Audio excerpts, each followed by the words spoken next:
All right, buckle up, folks, because today we're diving into a story that's, well, it's pretty out there. Out there how?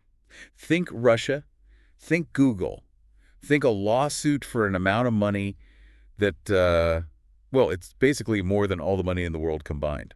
Okay, now you have my attention. That's definitely not something you hear every day. Right. We're talking about 20 decillion dollars. Whoa, that's a that's a big number. It's a number so big, it's practically meaningless. I mean, where do you even begin to wrap your head around that? I mean, Google is a massive company, obviously, but $20 decillion.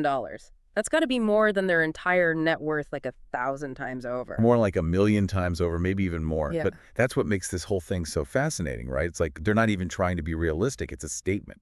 It's a message. A message about what exactly? Well, that's what we're going to unpack today. We're taking a deep dive into this wild story, and our source is an article from Mara Station, a gaming and entertainment website. Okay, so we're talking about something in the realm of gaming or entertainment. What does that have to do with Google and this crazy lawsuit? So apparently Russia is taking Google's parent company, Alphabet, to court over something that happened on YouTube. YouTube, huh? Okay, I'm starting to see where this might be going.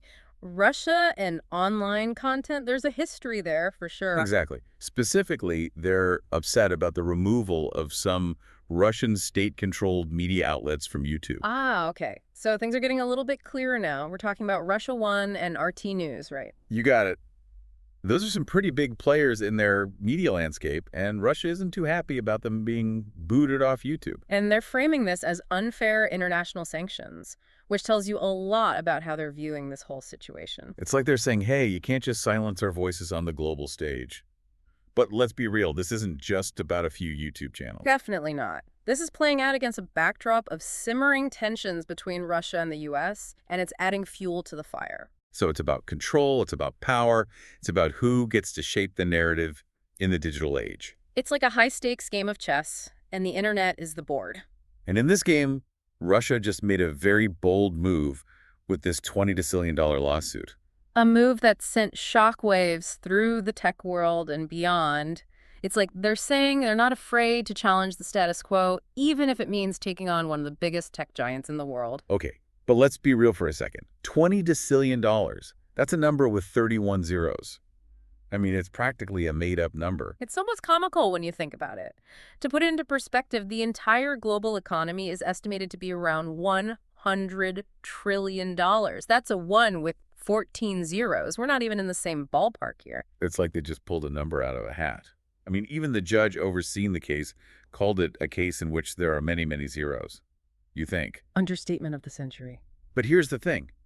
This lawsuit, while wildly unrealistic in its demands, is actually a really clever move from a strategic standpoint. It's a power play, pure and simple. They're making a statement, grabbing headlines, and forcing the world to pay attention to their grievances. So it's not really about the money.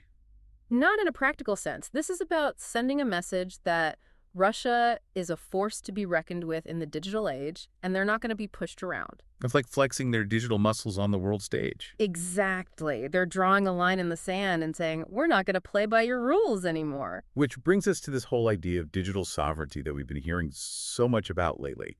It's this concept that countries want the same kind of control over their digital space as they have over their physical territory. It's about setting their own rules for what happens online within their borders, whether that's regulating content, protecting data, or controlling the activities of tech giants. So in a way, this Russian lawsuit is like a test case for this whole digital sovereignty movement. You got it. It's a glimpse into a future where the internet might not be the free and open global platform we're used to. A future where countries have more control, but maybe at the cost of a more fragmented and divided online world. It's a really complex issue with a lot of potential consequences, and it's something we need to be paying close attention to. Definitely a lot to unpack there. I think we need a minute to digest all of that before we go any further. Agreed. This is just the tip of the iceberg, folks. All right, so we're back, and we're still grappling with this whole digital sovereignty thing. It's a bit of a mind bender, isn't it? It is, and it's about a lot more than just a few YouTube channels, remember? This lawsuit is just one piece of a much larger puzzle. Right. It's like this case is shining a light on this whole bigger trend of countries wanting more control over what happens online within their borders. It's almost like a tug of war between this idea of a global internet that connects everyone and the desire for national control and autonomy. Exactly. But what happens if that tug of war gets out of hand? Like, what if the internet as we know it actually starts to splinter apart? Well, that's the million-dollar question. Or maybe I should say the decillion-dollar question, given what we're talking about. Right. I mean, it's easy to talk about this stuff in abstract terms, but what would a fragmented internet actually look like for everyday people? Imagine trying to access your favorite news website and you get a message saying it's blocked in your country. Or imagine you're trying to video chat with a friend overseas and the connection keeps dropping because of data flow restrictions. Okay, yeah, that's starting to paint a picture of what a less free and open internet might feel like. And that's not a very appealing picture. It's not. And it goes beyond just inconvenience. We're talking about potential limits on access to information, restrictions on communication, and even controls over what apps and services are available. So it's not just about censorship, it's about control, right? Control over what we see, what we hear, and how we connect with the world. Precisely. And that's why this Russian case is so significant. It's a wake-up call that the future of the internet is not guaranteed. Okay, but even if we take this lawsuit at face value, how could Russia actually collect $20 decillion from Google? I mean, that's more money than exists on the planet. It is, and that's the practical dilemma at the heart of this whole thing. Even if a court were to somehow side with Russia, actually enforcing such a judgment would be virtually impossible. So what, are they just going to knock on Google's door and demand a check? They could try, but even if they seized all of Google's assets in Russia, it wouldn't even come close to covering that amount. It would be like trying to empty the ocean with a teaspoon. So it's all just for show then, like a big empty threat.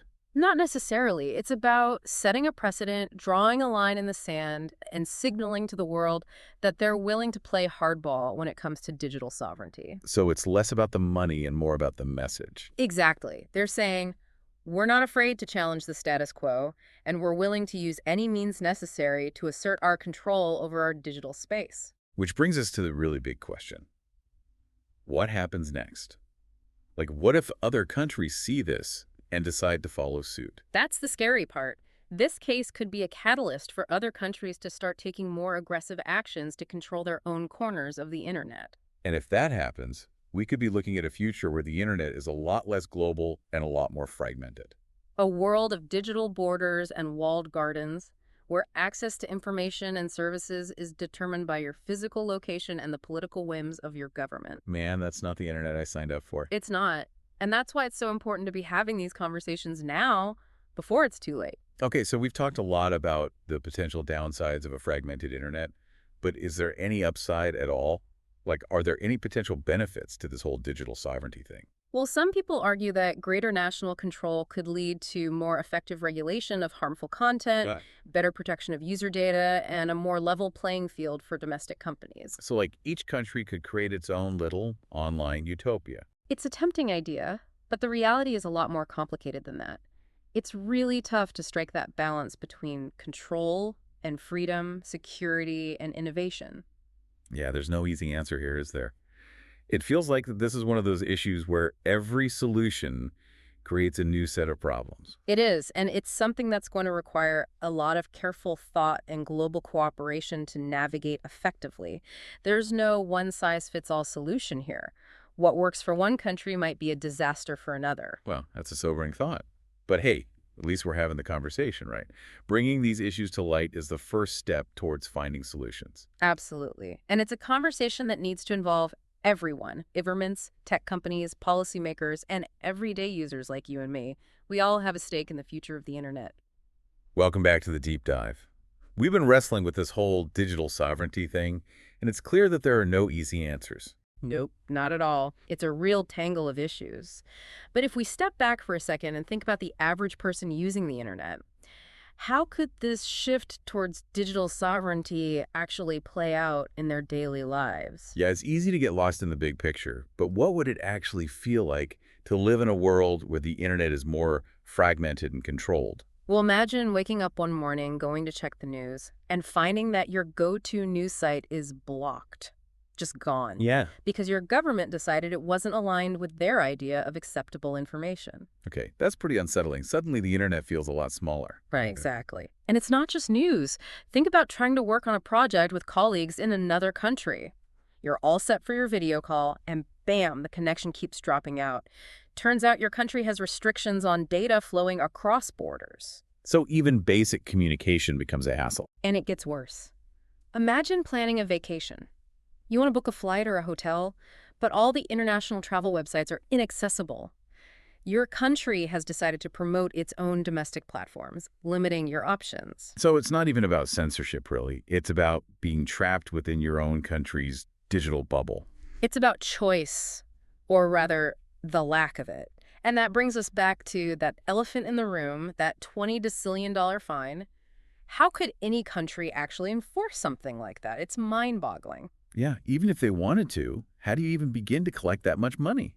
It's not like Google has a vault full of cash that big.